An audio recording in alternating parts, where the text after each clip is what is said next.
জুবিনদাৰ বিহু অনুষ্ঠান বুলি ক'লে আচলতে খাৰগুলিৰ পৰাই আৰম্ভ হয় আপোনালোকো জড়িত আছে গোটেই অনুষ্ঠানটোৰ লগত তেখেতৰ বিয়োগত আচলতে এটা বিশাল শূন্যতা যেন অহাবাৰ বিহুখন আপোনালোকে কেনেকৈ পাতিব তাকো আপোনালোকৰ মনত বহুখিনি প্ৰশ্ন থাকিব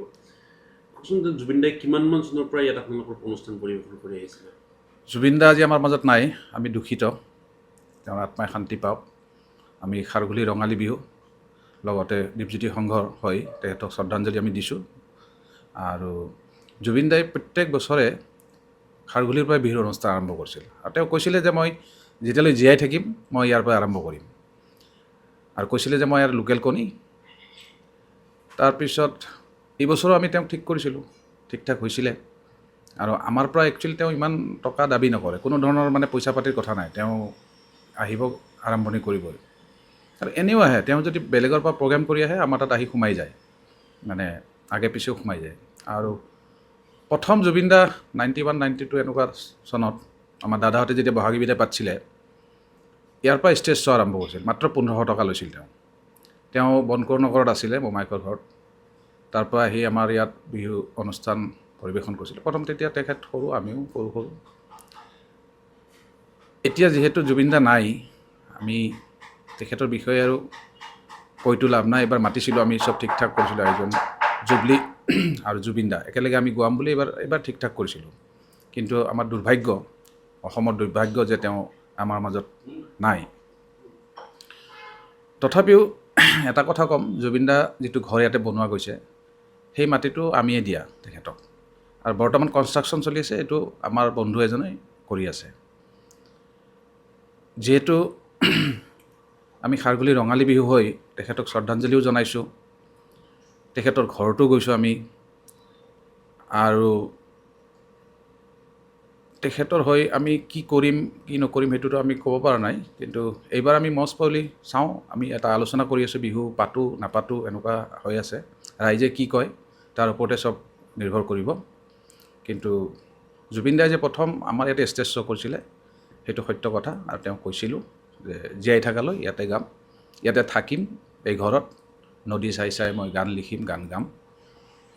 সেইবুলি আমাক জনাইছিলে